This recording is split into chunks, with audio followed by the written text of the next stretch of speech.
Hello students, आप सभी का स्वागत है मेरे चैनल मिस्ट्री ऑफ केमिस्ट्री पर। और हम लोग स्टडी कर रहे थे इनऑर्गेनिक रिएक्शंस। आइए उसे कंटिन्यू करते हैं। बच्चों, आज जिस क्वेश्चन को सॉल्व करने जा रहे हैं इसमें देखिए सोडियम परऑक्साइड की रिएक्शन CO2 के साथ करने जा रहे हैं।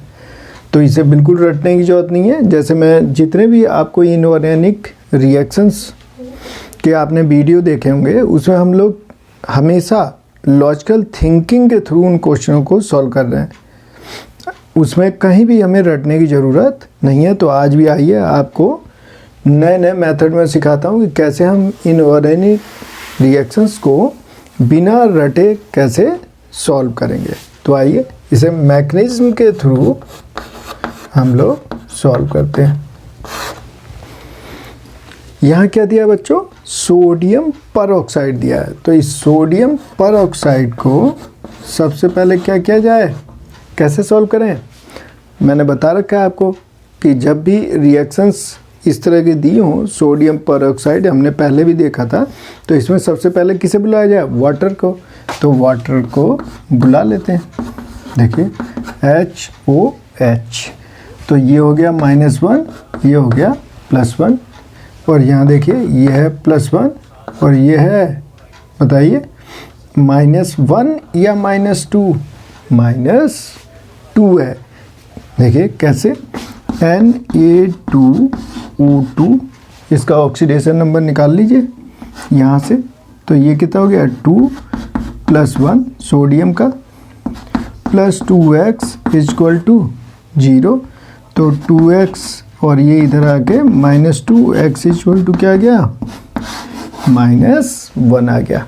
ऑक्सीडेशन नंबर कितना आ गया O2 का? -1।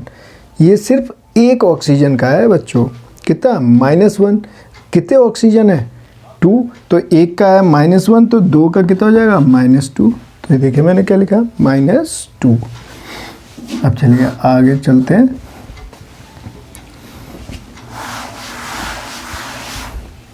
अब देखिए Na+ के बीच में आयन क्या होंगे? एक्सचेंज होंगे। तो Na+ और OH नेगेटिव, Na+1 और OH नेगेटिव, क्रॉस कराइए तो क्या आ जाएगा? NaOH। तो यहाँ लिखा मैंने NaOH। अब देखिए यहाँ पर है H+1, यहाँ है O2 -2। ये देखिए क्रॉस कराएंगे तो क्या बनने वाला है? H2O2। तो यहाँ क्या लिख दूँ? H2O2 लिख लिया। अब इसे बैलेंस कर देते हैं। चलिए इसे बैलेंस करते हैं। यहाँ देखिए, यहाँ सोडियम कितने हैं? 2, और यहाँ कितने हैं? 1। तो यहाँ पे 2 की मल्टीप्लाई। अब ये डबल हो गया। अब देखिए यहाँ पर है H2, और ये देखिए H2 और H2 कितने? 4H। तो यहाँ डबल कर देते हैं। देखिए अब कितने हो गए? Na2 हो गए। ऑक्सीजन कितने? 4 हो गए। ये देखिए 2 ऑक्सीजन है, 2 ऑक्सीजन है, 4, और हाइड्रोजन कितने हो गए? 4। बैलेंस हो गए। अब इसके बाद ये जो H2O2 है बच्चों, ये जो H2O2 है, और इसमें Na2CO2 जो है, यहाँ पर यहाँ जो H2O2 है इसे क्या करना है? ये यहाँ पर डिकम्पोज होके क्या देने वाला है? H2O प्लस क्या देता है? Nascent oxygen. लेकिन सपोज करो बच्चों हमने यहाँ पे नेसेंट ऑक्सीजन बना ली, तो उस नेसेंट ऑक्सीजन का यहाँ कहीं भी हम यूज नहीं कर पाएंगे। देखिए यहाँ CO2 की बने, और CO2 का अगर ऑक्सीडेशन नंबर चेक करो आप, तो ये मैक्सिमम +4 पे है। तो उस ऑक्सीजन का, नेसेंट ऑक्सीजन का यहाँ भी यूज नहीं कर सकते। तो इट मीन्स हम यहाँ पे नेसेंट ऑक्सीजन नहीं बनाएंगे। तो क्या करना चाहिए हमें? जो नेसेंट ऑक्सीजन आएगी उसे मैं इस फॉर्मेट में भी लिख सकता हूँ, ½ O2। देखिए 2 से 2 कैंसिल होगा तो वो मिल जाएगा। मतलब अगर मुझे नेसेंट ऑक्सीजन की ज़रूरत होती तो मैं इस तरह से बनाता नेसेंट ऑक्सीजन। अब नेसेंट ऑक्सीजन तो यूज नहीं कर पाऊँगा, तो मैं इसे किस में कन्वर्ट कर दूँगा? ऑक्सीजन में। तो ये देखिए ये किस में कन्वर्ट हो जाएगा? ऑक्सीजन में कन्वर्ट हो जाएगा। अब 2 की मल्टीप्लाई कर देता हूँ, 2 की मल्टीप्लाई करूँगा तो 2H2O2, 2H2O, और यहाँ 2 की मल्टीप्लाई होगी तो 2 से 2 कैंसिल, इसके मतलब ऑक्सीजन की फॉर्मेशन हो जाएगी। ये रिएक्शन कंप्लीट हो गई। अब इसके बाद यहाँ देखिए, यहाँ क्या दिया है CO2 और यहाँ क्या दिया है NOH, मतलब यहाँ तो बेस की फॉर्मेशन हुई और यहाँ CO2 गिवन है, तो CO2 को हम क्या बना लें एसिड। तो एसिड बनाने के लिए क्या किया जाए, CO2 प्लस H2O वाटर से रिएक्ट करके क्या बना देगा कार्बोनिक एसिड। ये देखिए एसिड की फॉर्मेशन हो गई। ये एसिड और ये बेस आपस में रिएक्ट कर लेंगे और किस में कन्वर्ट हो जाएंगे, देखो यहाँ 2H है H प्लस और यहाँ 2H, तो ये बना देंगे सॉल्ट प्लस 2 वाटर मॉलिक्यूल और ये रिएक्शन कंप्लीट हो गई। देखिए अब यहाँ पे ध्यान देना बच्चों, आप यहाँ देखिए यहाँ कितने मॉलिक्यूल लिए आपने हाइड्रोजन पर ऑक्साइड के, देखिए जरा कितने लिए हैं 2 और यहाँ कितने हैं 1। इट मीन्स यहाँ 2 की मल्टीप्लाई की जाए तो ये 2, तो ये हो जाएगा 4, ये भी हो गया 4 और ये हो गया 2। अब कैंसिल कर देते हैं, देखिए ये कैंसिल होगा 2H2O2, 2H2O2, 4NOH। देखिए अब क्या गड़बड़ हो गई बच्चों, यहाँ पे इसे भी हमें क्या करना पड़ेगा 4 बनाना पड़ेगा ना, इट मीन्स 2 की मल्टीप्लाई करनी पड़ेगी। तो कर देते हैं, यहाँ हो गया 4, 2 तो ऑलरेडी था 4, यहाँ 2, यहाँ 2, यहाँ 2 है तो 4 हो गया। अब देखिए 4NOH से 4NOH कैंसिल, H2CO3। अब देखो ये डबल हो गया तो यहाँ भी डबल कीजिए, इसे डबल कर लिया। अब इससे ये कैंसिल। अब देखिए ये 2H2O से 2H2O कैंसिल और ये देखिए 4H2O से 4H2O cancel. It means final product अपने पास क्या आ गया 2Na2O2 प्लस 2CO2 और यहाँ पे क्या बन गया देखिए 2Na2CO3 प्लस O2। ये इसकी रिएक्शन आ गई कंप्लीट होके। ये देखिए ये कंप्लीट रिएक्शन हो गई। अभी इसमें एक बात देखिए आप, यहाँ कहीं भी देखिए वाटर मॉलिक्यूल की फॉर्मेशन नहीं हुई। क्यों नहीं हुई, क्योंकि देखिए यहाँ कहीं हाइड्रोजन है नहीं, तो इसका मतलब हमारी रिएक्शन बिल्कुल सही है। देखिए सोडियम परऑक्साइड के द्वारा ये फॉर्मेशन हो जाती है, सोडियम कार्बोनेट बनता है और ऑक्सीजन प्रोड्यूस होती है। समझ में आ गया। चलिए अब एक क्वेश्चन और देखते हैं। चलिए question second,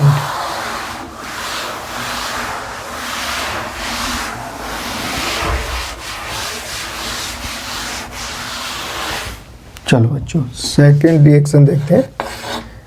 Na2O2 plus CO, यहाँ देखिए क्या बनने वाला है, CO क्या है कार्बन मोनोऑक्साइड। देखिए इसे कैसे सॉल्व करेंगे, इसके मैकेनिज्म के थ्रू समझने की कोशिश करते हैं। तो सबसे पहले क्या करें, Na2O2 की रिएक्शन वाटर से करा देते हैं, जैसे अभी हमने कराई थी। तो क्या बन जाएगा 2NaOH प्लस H2O2 और यहाँ पे 2। ये वाली हमने ये वाली रिएक्शन देखी थी, जो क्वेश्चन फर्स्ट वाला सॉल्व किया। अब ये जो H2O2 है बेटा, ये क्या होगा डिकम्पोज होगा और क्या देने वाला वाटर प्लस नेसेंट ऑक्सीजन। देखिए अब यहाँ क्या बनाया मैंने नेसेंट ऑक्सीजन, क्यों, इसका मैं यहाँ यूज करूँगा। देखिए ये क्या है कार्बन +2 में, तो +2 में है तो ये इसे ऑक्सीडाइज कर देगा।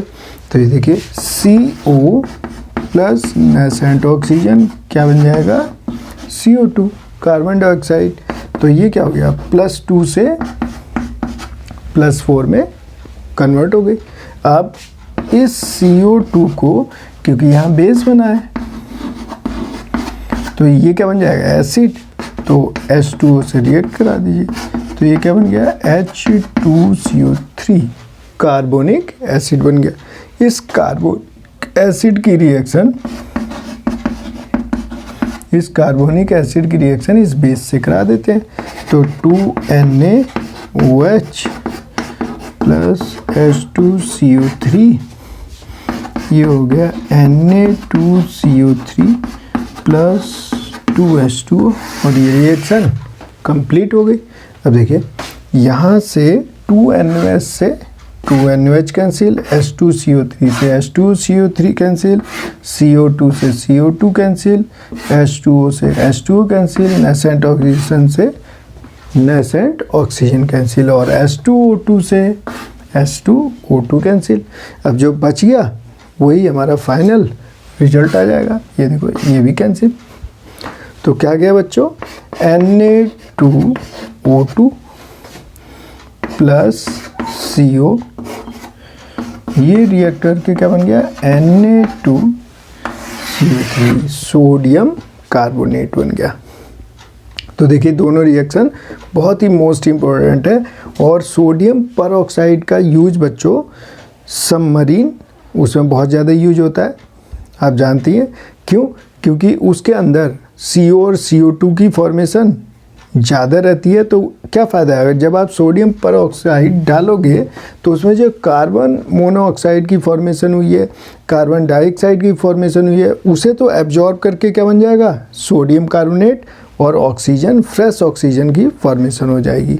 तो हम लोग सोडियम परऑक्साइड को सबमरीन में यूज करते हैं। और बच्चों आपने देखा होगा कि बहुत सी जो पुरानी बिल्डिंगें होती हैं जो बहुत लंबे समय तक बंद रहती हैं, तो उसमें भी क्या होता है, बहुत लंबे समय तक अगर कोई भी पुराना घर बंद रहे तो उसके अंदर कार्बन मोनोऑक्साइड और कार्बन डाइऑक्साइड की मात्रा बहुत ज़्यादा हो जाती है, और ऑक्सीजन वहाँ पे नहीं होती है। तो जब भी उन रूम्स को खोला जाता है तो उसमें क्या डाला जाए, सबसे पहले ये नहीं कि डायरेक्ट उसके अंदर चले जाएं, नहीं तो वो क्या होगा, हमारी बॉडी के लिए हार्मफुल होगा, क्योंकि हमें ऑक्सीजन वहाँ प्रॉपर नहीं मिलेगी। तो सबसे पहले क्या डाला जाता है, वहाँ सोडियम परऑक्साइड को डाला जाता है, जिससे कि वहाँ ऑक्सीजन ज़्यादा हो जाए, और जितनी उस पुरानी बिल्डिंग के अंदर कार्बन मोनोऑक्साइड और कार्बन डाइऑक्साइड है उसे वो एब्जॉर्ब करके किसमें कन्वर्ट कर देगी, सोडियम कार्बोनेट में। तो ये मोस्ट इम्पोर्टेंट रिएक्शन थी, इसे आपको ध्यान रखना है। चलिए नेक्स्ट रिएक्शन देखते हैं।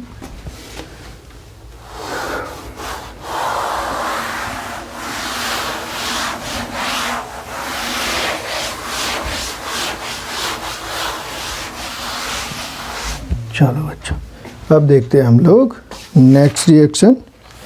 देखिए इसमें देखते हैं हम लोग sodium ferrite, question number 3, sodium ferrite की रिएक्शन H2O से कराते हैं, और ये भी कैसा होगा, हॉट वाटर के साथ। तो देखते हैं क्या रिएक्शन होने वाली बच्चों, तो देखते हैं। चलिए स्टार्ट करते हैं। सबसे पहले इसके मैकेनिज्म सही से सॉल्व करने की कोशिश करते हैं। तो ये देखिए ये क्या होगा, NaFeO2। तो यहाँ तो ऑलरेडी आपको हॉट वाटर गिवन है ना, तो इसका ही यूज करने वाले हैं। तो HOH इस फॉर्मेट में लिखता हूँ, ये -1, ये +1, ये +1, ये -1, ठीक हो गया।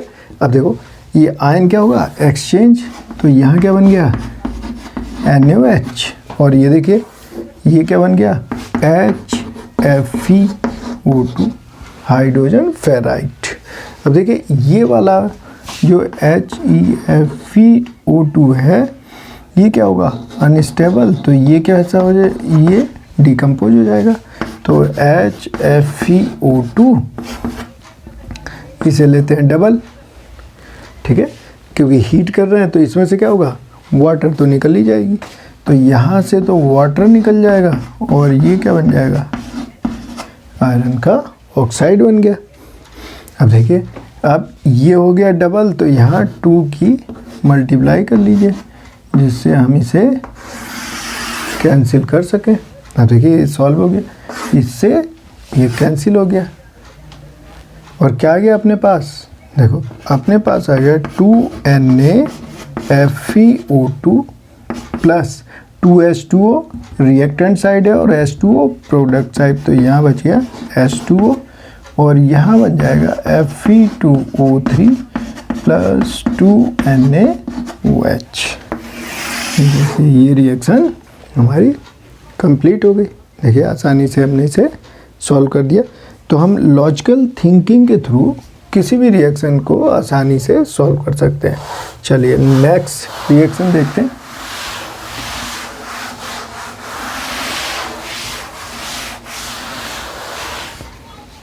अब देखते हैं रिएक्शन नंबर 4। इसमें देखते हैं बच्चों Na2CO3 सोडियम कार्बोनेट, ये आयरन का ऑक्साइड ले लिया, इसे रेड हॉट मतलब स्ट्रांगली हीट कर रहे हैं इसे। तो देखिए क्या होने वाला है। तो चलिए इसे मैकेनिज्म के थ्रू सॉल्व करने की कोशिश करते हैं। तो बताइए सबसे पहले क्या करना चाहिए, बताइए। तो अपने पास कौन है, अपने पास इसे सॉल्व करने के लिए वाटर है। तो वाटर को क्या किया जाए, बुलाया जाए। तो चलिए बुलाते हैं भाई वाटर को। Na2CO3 प्लस HOH, ये हो गया -1 + 1, ये देखिए -2 + 1। तो अब क्या होगा, ये तो बना NaOH, देखिए Na+1 OH -1, तो ये क्या बन गया NaOH, ये तो NaOH बना। अभी देखिए ये बना CO3 -2, ये बना H+1, क्रॉस कर दीजिए, क्या बना H2CO3, तो ये बन गया H2CO3। बताइए यहाँ तक समझ में आ गया। चलिए अब नेक्स्ट देखते हैं। अब इसे बैलेंस किया जाए। यहाँ पे कितने हैं, 2, तो यहाँ पे 2 कर लेते हैं। और ये देखिए यहाँ पे 3 और 2 5 और यहाँ कितने 4, तो यहाँ पे 2 कर लेते हैं। अब ये रिएक्शन बैलेंस हो गई। ये जो ध्यान देना है आपको कि रिएक्शन जो भी लिखें आप, जिस भी स्टेप को, वो बैलेंस जो होनी चाहिए। अब H2CO3, H2 ये आपका बेस है, ये देखिए ये एसिडिक फॉर्म में। तो ये जो Fe2O3 है, अब यहाँ जो H2CO3 है ये कैसा होता है, ये तो अनस्टेबल होता है। तो इसकी तो जब भी फॉर्मेशन होगी ये डिकम्पोज हो जाएगा। ये देखिए H2O प्लस CO2 में डिकम्पोज हो जाएगा। अब ये है बेस, ठीक है। तो अब Fe2O3 को चेक करते हैं, क्या बताए इसे क्या बना दिया जाए, एसिड। तो Fe2O3 प्लस H2O। तो बच्चों इसे ज़रा देख लो, Fe2O3 एसिड बनाना है तो H पहले आएगा, H2FeO4, 2 कॉमन निकालिए, HFeO2। इट मीन्स मैं इसे ले सकता हूँ 2HFeO2, ये बन गया एसिड। तो बेस के साथ रिएक्शन करा देते हैं। तो देखिए क्या बन जाएगा, NaFeO2 plus H2O sodium ferrite. अब ये देखिए ये डबल है 2, तो इसे भी 2 कर लिया जाए। देखिए ये अब ये रिएक्शन हमारी कंप्लीट हो गई। अब देखिए H2CO3 से ये कैंसिल, 2NaOH से 2NaOH कैंसिल, इस H2O से ये H2O कैंसिल, 2H2O से ये 2H2O कैंसिल, 2HFeO2 से ये कैंसिल। तो देख रहे हैं कैसे ये कैंसिल हो रहे हैं। अब देखिए क्या बच गया, ये है Na2CO3 प्लस Fe2O3, ये बनेगा 2NaFeO2 प्लस CO2। ये हमारी रिएक्शन कंप्लीट हो गई। देखिए इस तरह सोडियम फेराइट और कार्बन डाइऑक्साइड की फॉर्मेशन हो जाएगी। देखिए कितनी आसानी से हमने इस रिएक्शन को सॉल्व कर दिया। तो इस तरह से आपको भी लॉजिकली एनालाइज करना है और इस तरह से प्रैक्टिस करनी है। चलिए अब नेक्स्ट रिएक्शन देखते हैं।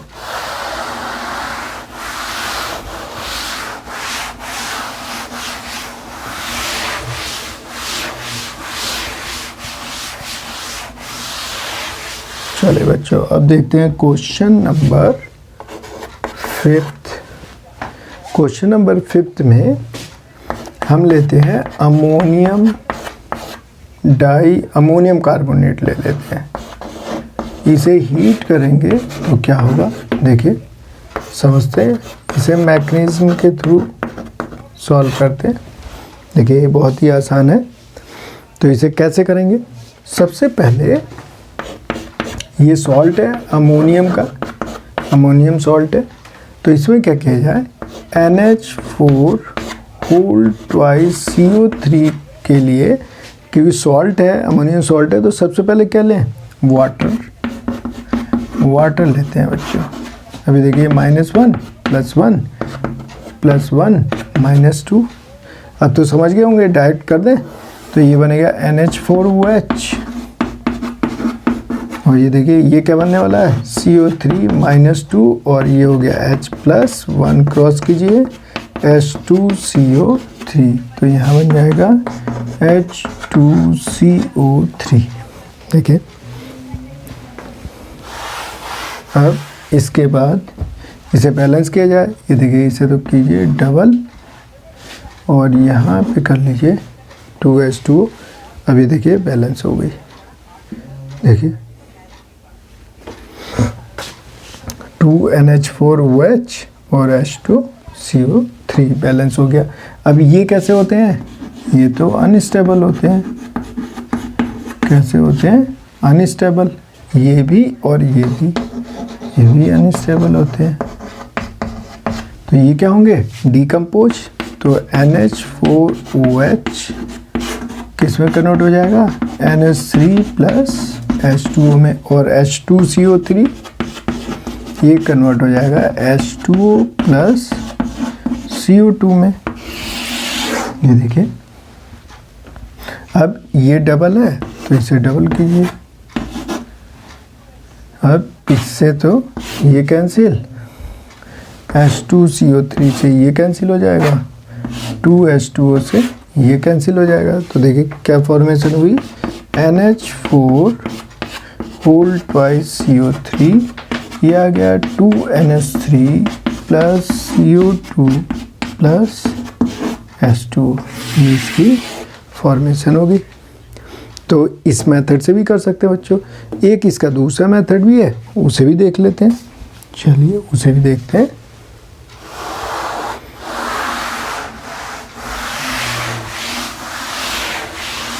देखिए सेकंड मेथड बताता हूँ इसका।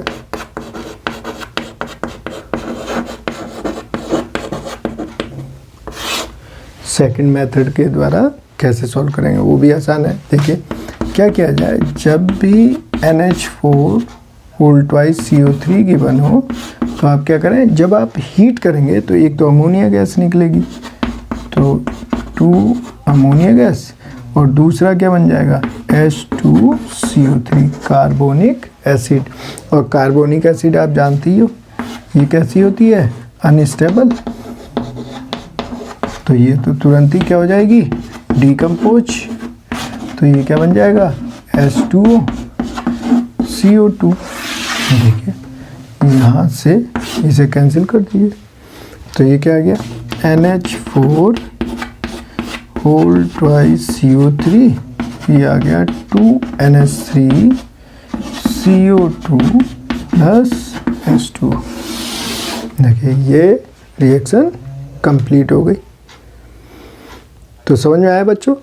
तो इन रिएक्शंस को अगर आप प्रैक्टिस करेंगे तो आप भी इनऑर्गेनिक रिएक्शंस में बहुत अच्छा परफॉर्म कर पाएंगे। तो इन रिएक्शंस को करने के लिए हमें सबसे ज़्यादा किसकी ज़रूरत पड़ती है, प्रैक्टिस करने की ज़रूरत है। तो अगर आप इन रिएक्शंस को देखेंगे और प्रैक्टिस करेंगे तो एक आप में थिंकिंग डेवलप होगी, और वो कंसेप्चुअल थिंकिंग एक बार डेवलप्ड हो गई तो आप किसी भी क्वेश्चन को आसानी से कर पाएंगे। तो अब हम लेते हैं शॉर्ट ब्रेक और नेक्स्ट वीडियो में इसे कंटिन्यू करेंगे। Thank you very much, see you.